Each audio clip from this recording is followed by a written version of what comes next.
네, 오늘 예배 자리에 오신 우리 성도님들을 주의 이름으로 축복합니다. 오늘도 은혜가 있는 시간 되길 바랍니다. 우리가 사용하는 말 중에요, 무늬만이라는 말이 있습니다. 아십니까? 무늬만.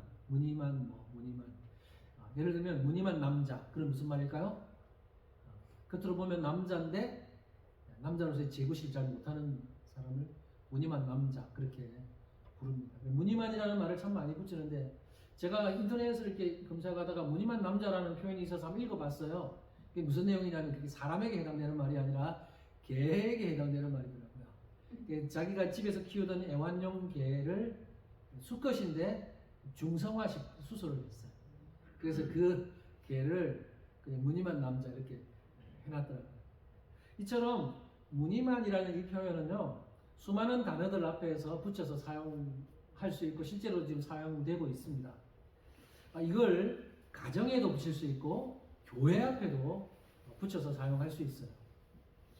저는 무늬만이라는 말이 사실 가정 앞에, 교회 앞에 붙지 않기를 간절히 바라는 사람입니다.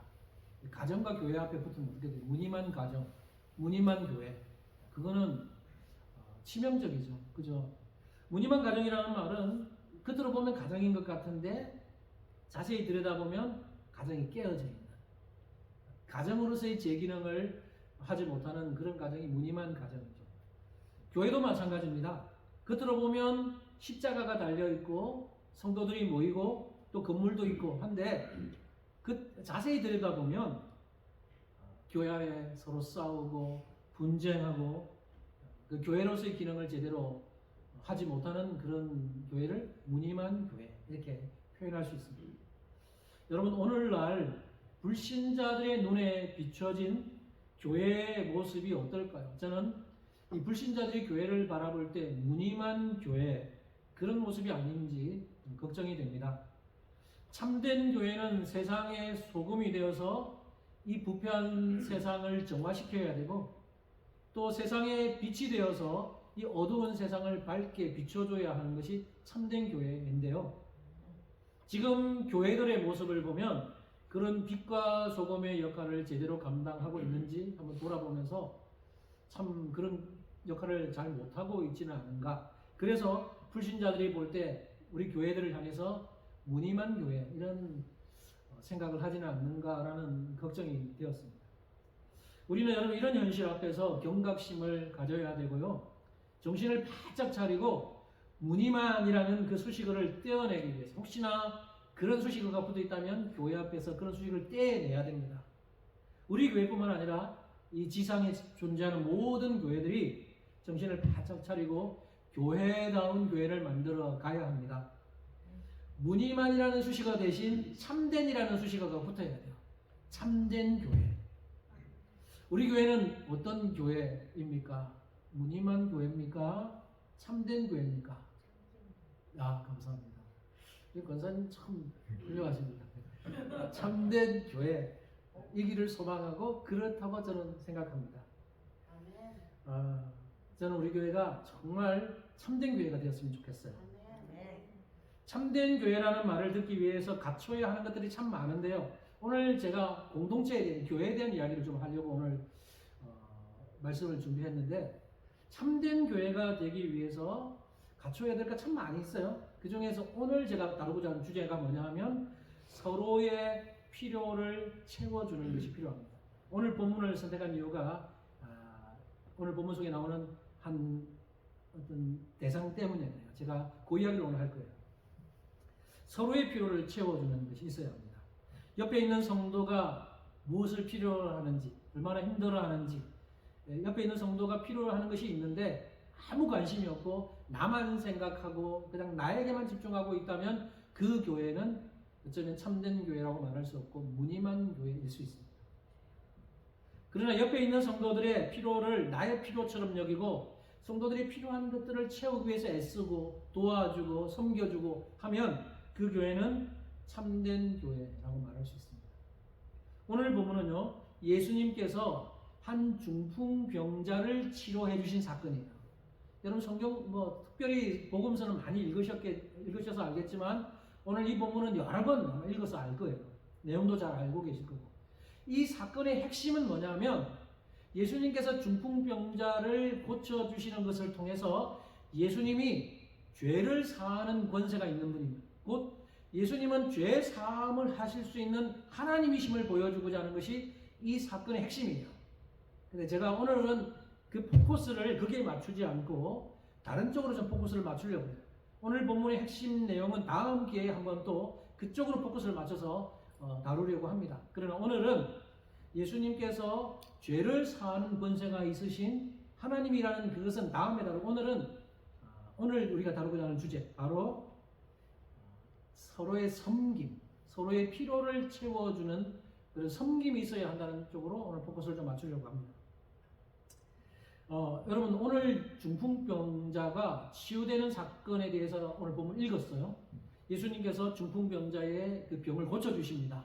그런데 그 병을 고쳐주시는 중간 과정, 이 중풍병자가 치료받기까지의 중간 과정을 여러분을 좀 기억할 필요가 있어요. 그 과정 속에서 제가 다루고자 하는 것이 나옵니다.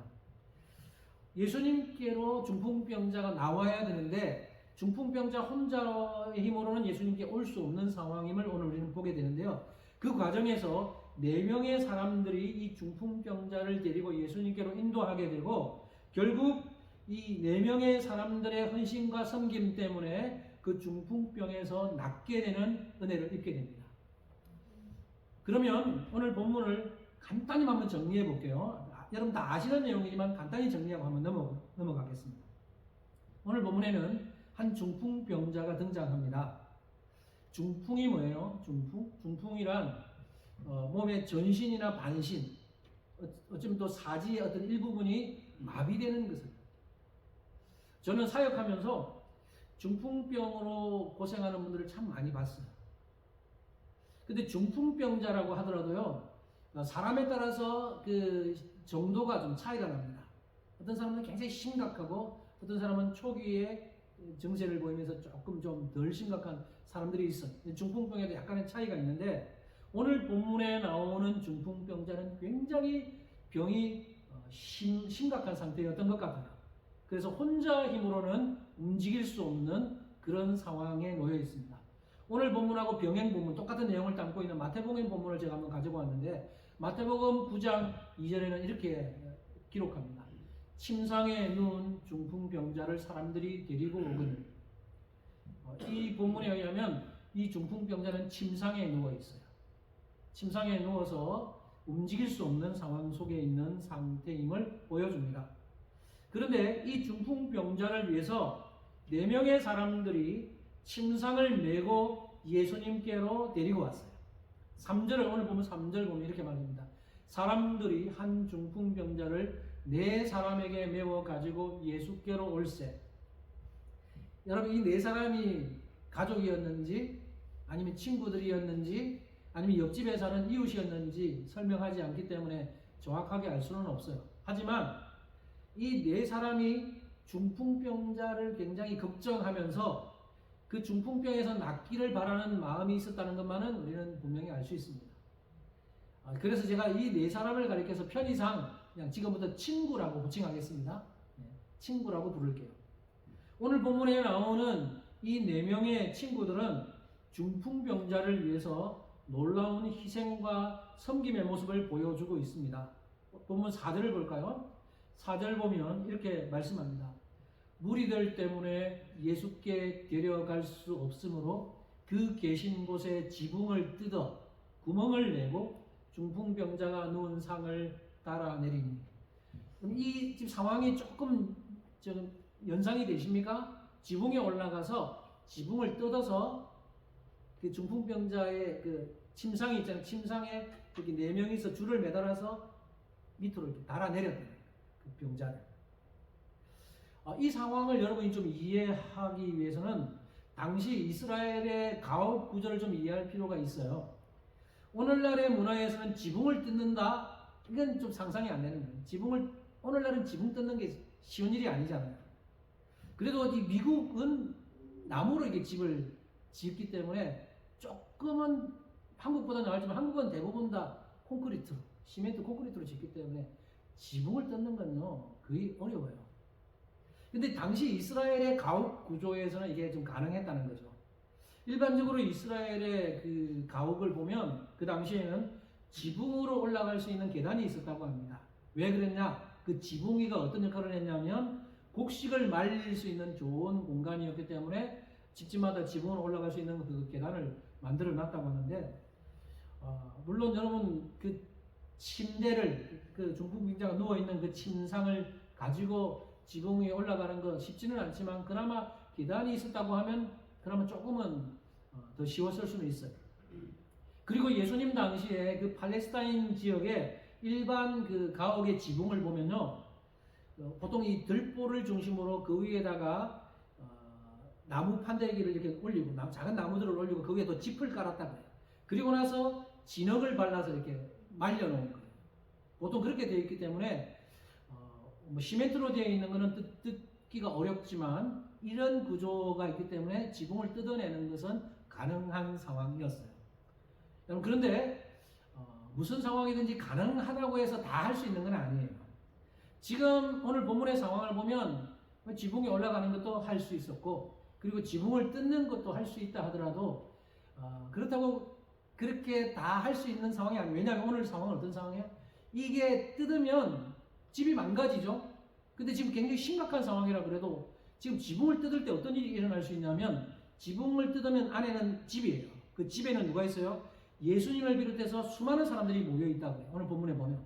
그래서 사람들 때문에 예수님께 갈 수 없어서 지붕에 올라갔다 그러니까 지금 집안에는 사람들이 예수님의 말씀을 듣기 위해서 집안에 사람들이 다 모여 있는 거예요. 근데 만약에 지붕을 뜯어봐요. 근데 지붕을 뜯으면 어떤 일이 일어나요? 위에 있는 흙이나 먼지나 아니면 어떤 나무 조각들이 밑에 두둑 떨어질 수 있어요. 그죠?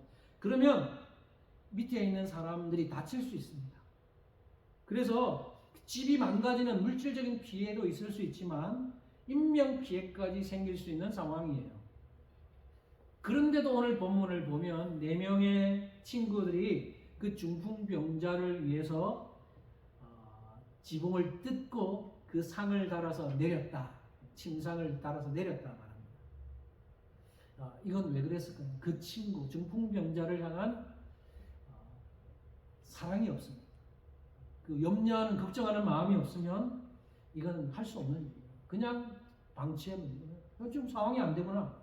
지금 내가 너를 데리고 예수님께로 가고 싶은데 지금 상황이 안 돼. 그럼 그냥 어쩔 수 없다. 그렇게 포기해버릴 수도 있는데, 이렇게까지 한다는 것은 이 중풍병자를 향한 마음이 간절하다는 거고, 이 중풍병자 친구가 낫기를 바라는 간절한 마음을 가지고 있다는 거예요. 여러분이 만약에 어떤 병을 가지고 있으면요, 간절히 바라는 첫 번째 소망이 뭐겠어요? 이건 당연히 그 병에서 낫는 거예요. 이 중풍병자의 소원도 자기 병에서 낫는 게 제 1순위의 소망이어서 친구들도 그걸 아는 거예요. 근데 친구들도 이 중풍병자가 병에서 낫기를 바라는 거 너무나 잘 알고 있는데 나을 수 있는 방법이 없는 거예요. 그런데 이 친구들이 생각할 때 중풍병자의 병을 낫게 해줄 수 있는 가장 최선의 방법이자 어쩌면 유일한 방법일 수 있는 것이 뭐였냐? 이 기회, 예수님이 우리 동네에 오셨는데 예수님께 데려가면 된다. 왜냐하면 예수님에 대한 소문은 이미 잘 알고 들어서 알고 있는데 이 기회 놓치면 안 된다 생각을 해서 지붕을 뜯어서라도 내려온 거예요. 그러니까 이 4명의 친구들은 지붕을 뜯게 되면 그 집에 대한 손해가 있고 그런 불이익을 감수하면서까지 지붕을 뜯어내서 그 중풍병자를 예수님께로 인도한 겁니다. 저는요, 여러분 오늘 이 본문 속에서 이 중풍병자를 예수님께로 인도했던 이 4명의 사람들에게 좀 주목해 보기 원합니다. 이 4명의 친구들의 모습을 통해서 공동체가 어떤 공동체가 되어야 할지를 좀 나누고 싶어요. 공동체, 참된 공동체는 구성원들의 필요를 알고 적극적으로 그 구성원들의 필요를 채워주려고 노력하고 섬기는 공동체가 참된 공동체라는 것입니다. 서로의 필요를 아는 공동체. 여러분들은 우리 주변에 있는, 바로 옆에 있는 이 집사님, 권사님들의 필요를 잘 알고 계십니까? 서로의 필요를 잘 알고 돌아볼 줄 아는 공동체. 그리고 그 필요를 채워주기 위해서 적극적으로 노력하는 공동체. 필요하다면 내가 손해를 볼 수 있다 그러면 손해까지도 기꺼이 감수하는 공동체, 그런 공동체가 참된 공동체입니다. 제가 대학교 와서 우리 교회에 우리 성도님들 대하면서 그래도 참 열심히 도와주고 필요를 채워주려고 하는 모습들을 봅니다. 제가 제일 첫 수혜자죠. 제가 한국에서 미국 왔을 때 사실 물론 오래전에 유학생을 하긴 했지만 아파트를 구하고 또 뭐 드라이브 라이센스를 따고 이럴 때 보면 서류가 많이 필요하고 우리가 그런 경험이 좀 많이 부족해서 이런 것을 할 때 우리 성도님들이 전사님과 집사님이 함께 도와주시고 자기 시간을 내셔서 도와주시고 그런 은혜를 제가 경험했기 때문에 이게 잘 정착할 수 있었어요. 그리고 얼마 전에 우리 또 슬픔을 당한 가정에 우리 정희성 집사님 지금 버지니아 가셨지만 정희성 집사님을 돕기 위해서 그죠? 서류적으로도 열심히 도와주시고 이런 모습 보면서 이런 모습이 필요를 알고 필요를 채워주기 위해서 힘쓰는 모습, 참 공동체에 있어야 할 귀한 모습입니다. 여러분, 섬기고 헌신하는 공동체와 관련해서 재미있는 예화가 있어서 하나 소개해드릴게요. 이 예화는 아마 진짜 있었던 이야기는 아닐 겁니다. 그냥 예화로만 듣고 넘기면 되겠습니다. 어떤 사람이 천국과 지옥에서 식사하는 장면을 구경했다고 합니다.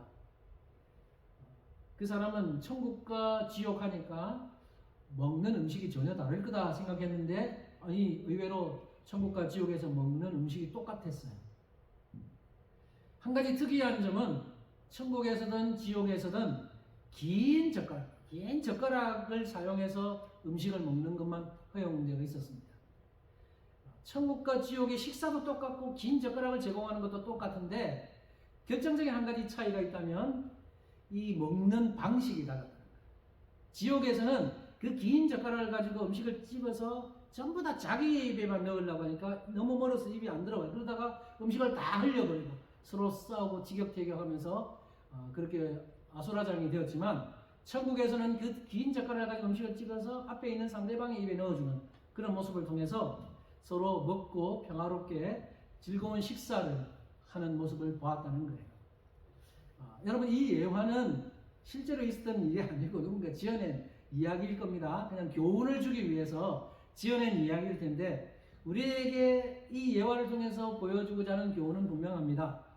기독교 공동체, 천국으로 대변되는 우리 기독교 공동체는 서로의 필요를 채워주는 공동체, 나만 생각하면서 남은 전혀 돌보지 않는 그런 공동체가 아니고 서로의 필요를 알고 그 서로의 필요를 채워주면서 섬기는 공동체, 바로 그것이 기독교 참된 공동체라는 거죠.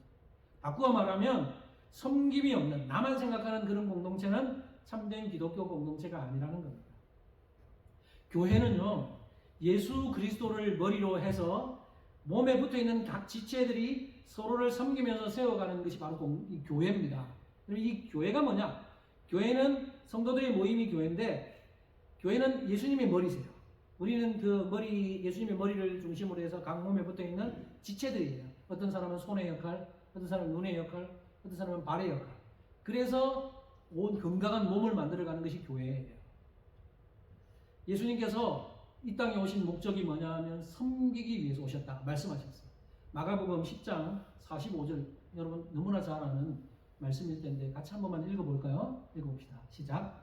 인자가 온 것은 섬김을 받으려 함이 아니라 도리어 섬기려 하고 자기 목숨을 많은 사람의 대속물로 주려 함이니라. 아멘. 예수님이 이 땅에 오신 목적은 섬김을 받기 위해서가 아니라 섬기기 위해서 오셨다. 그래서 예수님이 돌아가시기 전에 최후의 만찬석 자리에서 제자들의 발을 씻겨주십니다. 섬기셨어요. 친히 제자들의 발을 씻기면서 너희도 이렇게 해라 가르쳐 주셨어요. 그리고 예수님은 십자가에서 자기 목숨을 대속물로 내어주시는 섬김과 헌신의 본을 친히 보여주셨어요. 예수님은 말만 한 것이 아니라 그 말씀하신 것을 그대로 실천하셨습니다. 그리고 우리를 향해서, 제자들을 향해서, 교회를 향해서 너희들도 섬겨라 말씀하십니다. 여러분, 교회가 건강한 교회, 저는 옛날부터 무슨 생각을 했냐면 혹시나 하나님이 나에게 개척하라고 하시면 개척할 때 개척교회 이름을 뭘로 지을까라고 많은 생각을 해봤어요. 물론 하나님께 저에게 개척의 기회는 주시지 않았지만 한 번 그런 생각을 해본 적이 있어요. 개척을 하게 되면 개척교회 이름은 뭘로 지으면 좋을까? 다양한 지역 이름을 붙일 수도 있고 사랑의 교회, 소망교회 무슨 다양할 수 있지만 저는 건강한 교회 이렇게 한번 지어보고 싶었는데 지금 요즘에 건강한 교회 이름이 있는지는 모르겠어요. 근데 개척을 안 해서 그런 이름을 못 붙였는데 건강한 교회가 되고 싶은 것이 제 소원이고 저는 우리 교회도 건강한 교회가 되었으면 좋겠어요. 근데 건강한 교회가 되기 위해서는 어떤 조건을 갖추어야 될까요? 교회의 건강을 체크하는 여러 항목들이 있겠지만 그 중에 빠뜨릴 수 없는 게 오늘 우리가 다루고 있는 이 섬김과 헌신이에요. 섬김과 헌신이 교회의 건강도를 결정하는 것 중에 아주 중요한 요소라는 거죠. 저는 우리 교회가 예수님의 섬김을 본받아서 교회와 성도들을 섬겨가고 나아가서 이웃을 섬기면서 하나님이 기뻐하시는 건강한 교회를 이루어가는 우리 교회 성도님들 되기를 간절히 소망합니다. 사랑하는 여러분, 오늘 본문의 주인공은 예수님이십니다. 오늘 본문의 주인공은 이 중풍병자의 병을 고쳐주시고 그 중풍병자의 죄까지 사하신 예수님이 주인공이세요. 근데 오늘 우리는 예수님에게 포커스를 맞추지는 않았어요. 다음에 예수님의 포커스를 맞춰서 한번 말씀을 나누겠습니다. 근데 오늘 본문의 주인공 분명히 예수님인데 예수님의 그 치유 사역에 있어서 예수님을 도왔던 조연들이 오늘 본문의 그 4명의 친구들이에요. 오늘 본문의 사건을 하나의 드라마라고 한다면 드라마에서 주인공은 예수님이신데 그 예수님이 주연이신데 그 주연을 돋보이게 만든 조연들이 있었는데 그 조연이 바로 이 4명의 친구들이에요. 이 4명의 친구들의 역할 때문에 이 중풍병자의 치유가 더욱더 빛이 났고 예수님이 더 빛이 날 수 있었던 거죠. 그런 의미에서 이 조연들의 역할도 결코 무시할 수 없어요. 공동체 속에서 여러분들은 다 주연이 되고 싶죠? 내가 주인공이 되고 싶어요. 근데 주인공보다 말없이 옆에서 섬겨가는 조연들의 역할이 너무 중요합니다. 조연들이 꼭 필요해요. 섬겨나가는 분들. 여러분은 이 사건 이후에 어떤 일이 일어났을까 한번 생각해 보신 적 있으세요? 치료를 받은 중풍병자가 나았어요. 오늘 본문에 보면 예수님 때문에 중풍병자가 치료를 받습니다. 치유함을 얻습니다. 이 치유가 된 다음에 중풍병자의 마음이 어땠을지 생각해 보셨나요? 치유받은 이후에 중풍병자가 어떻게 살았을까? 오늘 본문 기록하고 있지 않지만 한번 생각해 보면 어땠을까요? 아마도 이 중풍병자는 치유를 받은 후에 예수님께 대한 감사와 감격으로 인해서 평생 예수님을 섬기면서 예수님의 제자로서 살아갔을 거라고 저는 생각을 합니다. 그리고 자신을 예수님께로 인도해 준 그 4명의 친구들에 대해서도 평생 은혜로 생각하면서 그 4명과 돈독한 우정을 나누면서 생활했을 거라는 추측을 해봅니다. 충분히 그랬을 수 있습니다. 이 중풍병자는 지금까지요 육신의 질병뿐만 아니라 마음의 상처를 가지고 살아왔어요. 여러분이 이 중풍병자의 마음을 생각할 때 여러분이 내가 그랬다 생각해 보면 충분히 좀 공감이 됩니다. 그 당시에 중풍병으로 움직일 수도 없는 상황이고 그 마음의 상처가 얼마나 많았겠어요. 그런데 이 4명의 친구들 때문에 위로가 되는 거죠. 여러분 옆에 누군가가 나를 생각해주고 나를 위하는 사람이 있다는 것만으로도 얼마나 힘이 되는지 몰라요.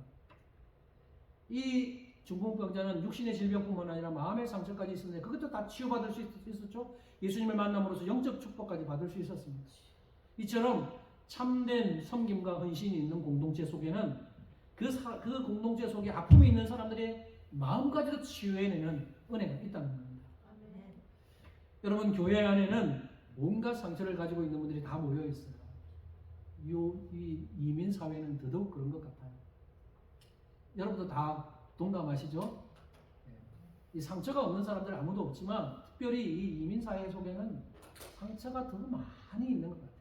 그래서 교회에 나오면서도 온갖 상처를 안고 나와서 그 상처 때문에 또 넘어지기도 하고 상처 때문에 또 교회를 떠나기도 하고 이런 일들이 일어나고 상처 때문에 교회가 갈라지기도 하고 이런 일이 얼마나 많이 일어납니까?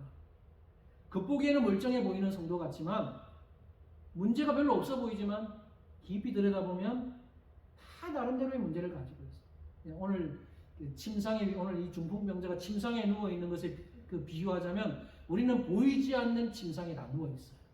뭔가 보이지 않는 침상을 다 가지고 있다는 거죠. 어떤 사람은 열등감이라는 침상, 또 어떤 사람은 가난이라는 침상, 이런 침상을 다 가지고 있어요. 모두 보이지 않는 그 침상 위에 누워있는 병자, 영적인 병자들이라는 것이죠. 이런 영적 침상으로부터 자유로울 수 있는 사람은 아무도 없을 겁니다. 우리 중에. 문제는 그런 영적 침상을 감추면서 살아간다는 거죠. 잘 드러내지 않아요. 열등감이라는 침상을 가지고 있는 사람은 그 열등감이 노출될까봐 더 민감하게 반응합니다. 그리고 가난이라는 침상을 가진 사람은 그 가난이 들통날까봐 없어도 있는 척합니다. 그러나 여러분, 그렇게 자신의 침상을 감추면서 살면 그 공동체는 항상 가면을 쓴 채 사람들을 대해야 되고, 가면을 쓴 사람들을 만나고 진짜 얼굴을 못 보는 거죠. 그러면요, 사람들에게 그 자신의 진짜 모습이 들통날까봐 하는, 들통나지 않을지는 모르지만 절대로 참된 치유는 일어날 수 없습니다. 참된 치유는 공동체 속에서 자신의 침상을 용기를 가지고 노출시킬 때 치유가 일어날 수 있어요. 그리고 공동체의 역할이 너무 중요합니다. 누군가 자신의 침상을 노출시킬 때 그 공동체의 모든 사람들은 그 사람을 사랑으로 받아내야 돼요. 이 문제가 뭐냐면, 누군가 자신의 약점, 자신의 침상을 노출시켰는데 그 공동체가 너무나 연약해서 그걸 못 받아내고 오히려 그 사람을 더 부끄럽게 만들고, 그래서 상처가 더 커지는 거예요. 여러분, 참된 치유는요, 어떤 사람이 자신의 숨겨놓은 침상을 드러내는 용기를 가지고 드러낼 때 나머지 공동체, 모든 공동체는 그것을 사랑으로 받아주면서 그 필요를 채워주고 섬겨주는 공동체, 이것이 딱 맞아 떨어져야 되는 거예요. 저는 우리 교회가 그런 공동체가 되기를 바랍니다. 그래야 자신의 침상을 훌훌 털고 일어날 수 있는 거예요. 우리 중에도 말을 안 하지만 말 못하는 어떤 고민들, 보이지 않는 영적 침상을 가지고 있는 분들 다 있을 텐데, 제가 강요는 하지 않아요. 그러나 여러분, 우리가 서로 신뢰관계가 쌓이면 그걸 나누십시오. 그리고 드러내면서 다 받아주십시오. 그리고 서로 품어주십시오. 사랑으로. 그런 사랑의 공동체가 되기를 간절히 바랍니다. 저는 예수님 당시의 이 중풍병자의 삶을 한번 생각해 봅니다. 여러분, 한번 그 예수님 당시의 중풍병을 앓은 사람들은 어땠을까 한번 생각해 보신 적 있는지 모르는데요. 오늘날로 중풍병을 앓고 있는 분 너무 힘들어요. 저도 한국에서 여러 교회 사역하면서 중풍병 때문에 힘들어하시는 분 많이 봤어요. 중풍병 때문에 몸이 막 멀떨기도 하고 또 마비가 오니까 힘들어하시더라고요. 하물며 의료 기술이 너무나 발달해 있는 오늘날에도 이렇게 중풍병을 앓으면 힘든데, 예수님 당시에는 의료 기술이 거의 없는 그 당시에 중풍병을 앓고 있다는 게 얼마나 힘들어요. 육체적으로 너무나 힘든 겁니다. 근데 그보다도 힘든 게 있어요. 뭐냐면 사람들의 따가운 눈초리, 시선이에요. 요한복음 9장에 보면 어떤 사건이 나오냐면, 예수님이 길을 가시다가 태어날 때부터 맹인이 된 사람을 만납니다. 그 사건 아시죠? 예수님이 길을 가시다가 태어날 때부터 앞을 못 보는 맹인이 된 사람을 만나는 사건이 있는데, 그 맹인을 보면서 제자들이 뭐라 그러냐면, 주님, 저 사람이 맹인이 된 것이 누구 죄 때문입니까? 자신의 죄 때문입니까? 아니면 부모님의 죄 때문입니까? 이렇게 물어요. 여러분, 제자들이 예수님께 그렇게 묻는다는 걸 통해서 알 수 있는 게 뭐예요? 그 당시의 인식이 육체적인 질병을 가지고 있거나 그러면 그 질병은 죄 때문이다라는 인식입니다. 저 사람의 죄 때문이든지 아니면 그 부모의 죄 때문인지 이런 인식이 있었던 거예요. 그러니까 이 중풍병자가 예수님 당시에 중풍병을 앓고 있다는 것은 육체적인 질병의 아픔뿐만 아니라 사람들부터 저 죄인, 저 사람이 무슨 죄를 지어서 저런 병에 걸렸을까, 이런 인식이 있었다는 거죠.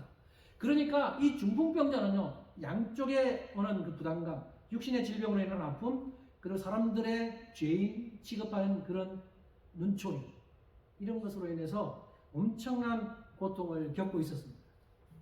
오늘 본문에 나오는 중풍병자, 그런 중풍병자에게 4명의 신실한 친구들이 있었다는 것이 얼마나 감사했을까. 큰 위로가 되었을 겁니다. 이 4명의 사람들이 그런 중풍병자가 있었음에도 불구하고 그걸 자신의 아픔처럼 알고 예수님께로 데려가는 그 사랑을 베푼 이 4명의 사람들 때문에 이 친구가, 중풍병자가 위로받고 해결될 수 있습니다. 아마 저는 이런 생각을 해요. 이 4명의 친구들이 중풍병자를 평소에는 관심도 기울이지 않고 평소에는 모른 척하고 있다가 오늘 그 예수님이 온다니까 오늘 그냥 관심 가지고 이 사람 4명 들고 4명이 침상을 들고 예수님께로 인도했다 이렇게 보지 않아요. 저는 오늘 이 본문의 이 4사람의 헌신을 통해서 추측해 볼 수 있는 게 뭐냐면 평소에도 이 친구들은 이 중풍병자에 관심을 가지고 있었어요. 자주 찾아가서 잘 지내고 있는가, 힘들어도 희망을 잃지 말아라. 아마 이런 위로와 격려의 말을 하면서 그렇게 대했을 거예요. 그러면서 이 중풍병자는 인생을 너무나 허무하지만 너무 힘들지만 이 친구들 때문에 위로를 받고 그래 힘을 내야지 했을 수도 있습니다. 이처럼 중풍병자와 친구들 사이에는 참된 교제와 사랑이 있었기 때문에 이와 같은 희생적 섬김과 또 치유라는 놀라운 은혜가 있을 수 있었다는 것입니다. 사랑하는 성도 여러분, 오늘 이제 제가 나누고자 하는 핵심 메시지는 이겁니다. 참된 교제와 사랑이 바탕이 된 섬김. 참된 교제와 사랑이 바탕이 된 섬김.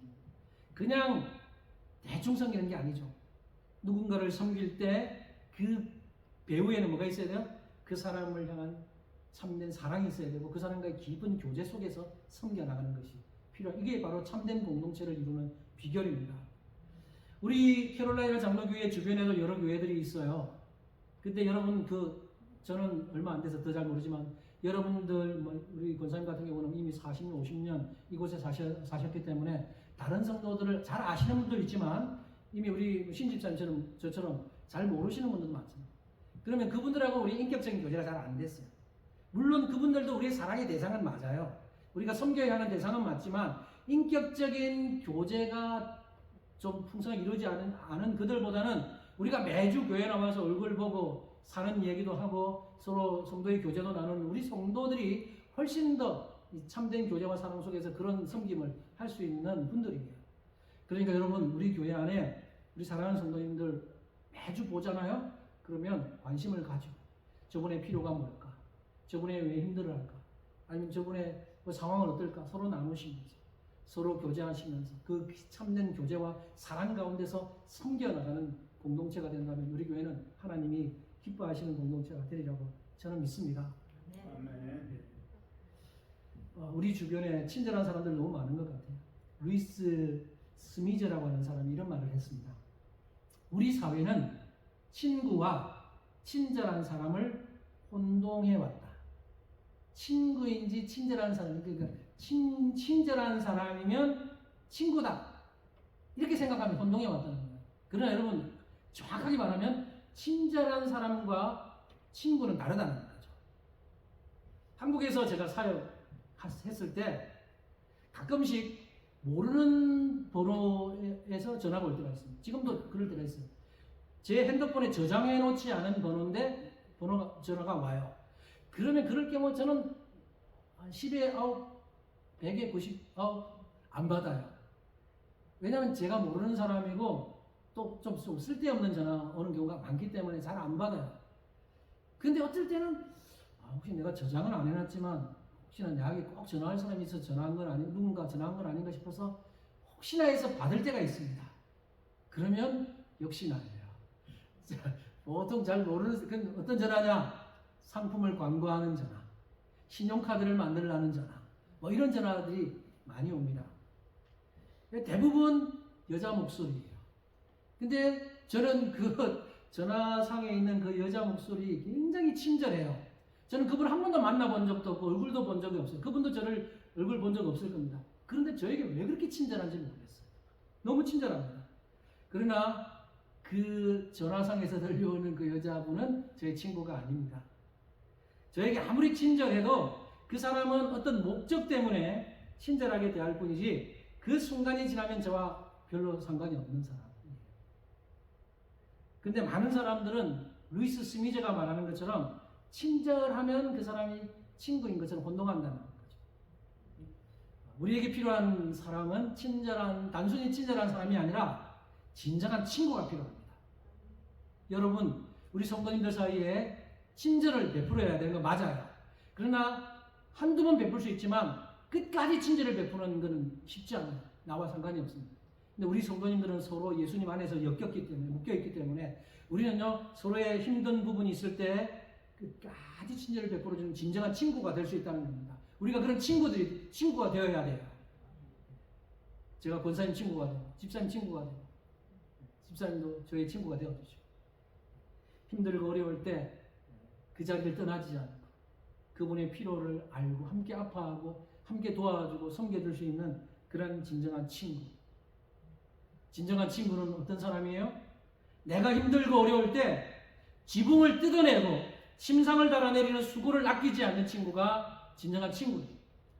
지붕을 뜯으면 그 지붕값을 물어주어야 하고 그 외에도 여러 가지 손해를 감수해야 합니다. 그럼에도 불구하고 참된 친구는 이런 손해까지 감수하면서까지 기꺼이 섬기고 희생하는 사람이 진정한 친구예요.